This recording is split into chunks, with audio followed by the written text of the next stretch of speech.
Buenos días.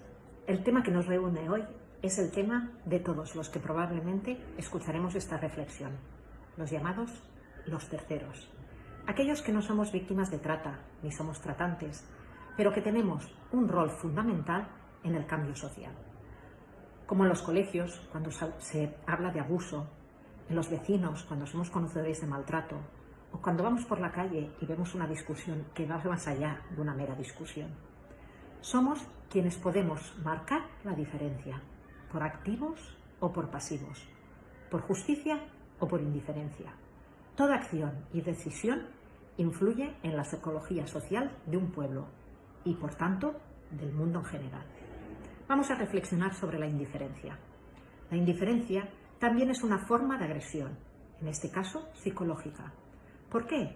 Porque es convertir a alguien en invisible, es anularlo emocionalmente, es vetar su necesidad de conexión social y, consecuentemente, es sumergirlo en soledad, vacío y frustración. Como ya hemos dicho, abunda en exceso y en muchos de nuestros contextos. Lo vemos en los colegios, como hemos nombrado, en relaciones de pareja, en la familia, incluso en el grupo de amigos. Falta de comunicación, evitación, hacer el vacío de forma expresa, frialdad de trato. Podríamos dar 1000 ejemplos de cómo se lleva a cabo la práctica de la indiferencia. Y sin embargo, el efecto siempre es el mismo: dolor y sufrimiento. Y lo más importante, la perpetuación de la agresión. Siguiendo los ejemplos que enunciaba anteriormente, el dolor de ese niño que sentado en un rincón del patio ve cómo es ignorado por el resto de sus compañeros, el sufrimiento de esa pareja que de un día para otro percibe como su ser amado deja de mostrar correspondencia emocional. Así como la indiferencia agrede y lastima en espacios cotidianos, también lo hace en el espacio de la trata de personas. Lastima a personas de carne y hueso, como tú y como yo. La indiferencia corrompe la dignidad de cada víctima, anula su libertad y la posibilidad de ser escuchados y rescatados. La indiferencia es la coartada perfecta para que la corrupción y el comercio de la trata de personas siga vigente. Pero las consecuencias no solo son para las víctimas, son para todos, porque la indiferencia impacta en nuestra psicología personal y comunitaria y nos vuelve menos humanos, más fríos, más individualistas, más impermeables al dolor humano. Hay dos causas fundamentales de la indiferencia: allí donde la responsabilidad por el otro no es aceptada, o bien donde no se sabe cómo asumirla. En ambos casos se produce un vínculo impersonal árido, se instala lo inhumano, lo mezquino. La indiferencia social produce efectos perversos en la cultura y en nosotros, porque nos olvidamos que somos humanos, que somos hermanos, donde el dolor del otro no cuenta, porque no es de los míos, porque es mejor no saber para no sufrir. Así creamos corazas herméticas donde el grito del inocente no se escucha, no llega, no hiere, no confronta, no sacude, no mueve la acción. Y quizás nos preguntamos cuáles son sus consecuencias. La primera, la de no favorecer la comprensión de los sucesos, porque es imposible construir una narrativa que explique y dé sentido a la experiencia como parte de la historia personal, social y política. Desentendidos de tanto cuanto sea posible, se suspende la facultad de pensar, la capacidad de elaborar y la voluntad de actuar. Solo se producen reacciones puntuales y efímeras ante determinados hechos.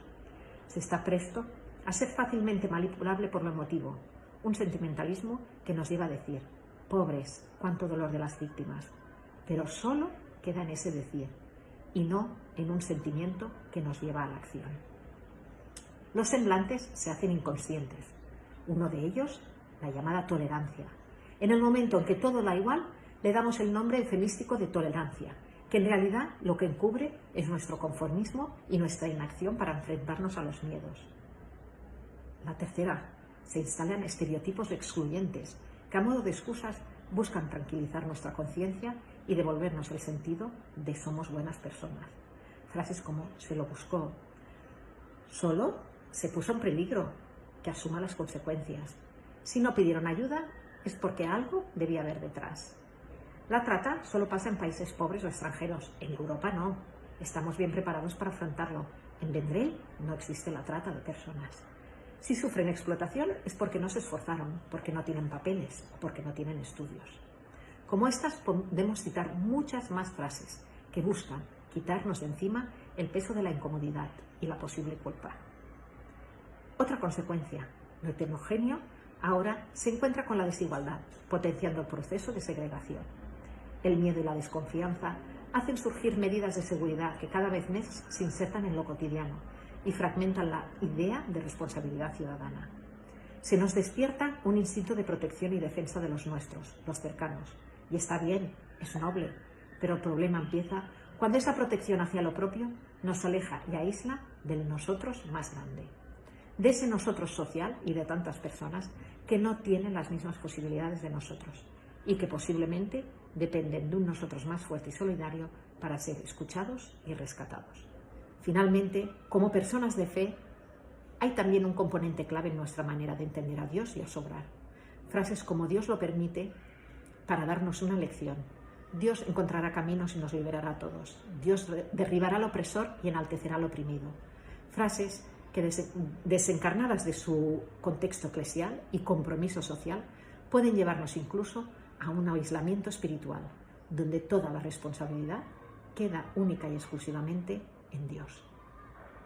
Como excusa de no compromiso, la docilidad, el silencio y la fe. Lo acabamos de ver. Para ir cerrando esta reflexión y no quedarnos en la frustración pesimista, es importante recordar el centro de nuestra misión, la persona en su totalidad y especialmente el pobre, el vulnerable, el más necesitado y desprotegido, el violentado. La centralidad en la misión nos pone de frente en esa realidad y nos exige hacer ese poquito que podemos para ser protagonistas del cambio, para luchar contra esa indiferencia que nos deshumaniza. Visibilizar, concienciar, anunciar, denunciar, hacer que todos, niños, jóvenes y adultos, estén informados y sensibilizados por el tema. Esa es la voz de quien no tiene voz. Voz para que se levante la justicia. Es ser fuerza para que los tratantes pierdan fuerza y oportunidades, y así crezca la esperanza del rescate y la vida para tantas víctimas. Que la reflexión hoy nos lleve a que seamos más los que pasemos de la indiferencia al compromiso, conscientes de que ese poquito que nos toca, de que hay que hacerlo. Os garantizo que para una víctima puede ser su mayor esperanza, su posibilidad de salvación. No olvidemos que Dios necesita de nuestros compromisos para llevar su obra adelante.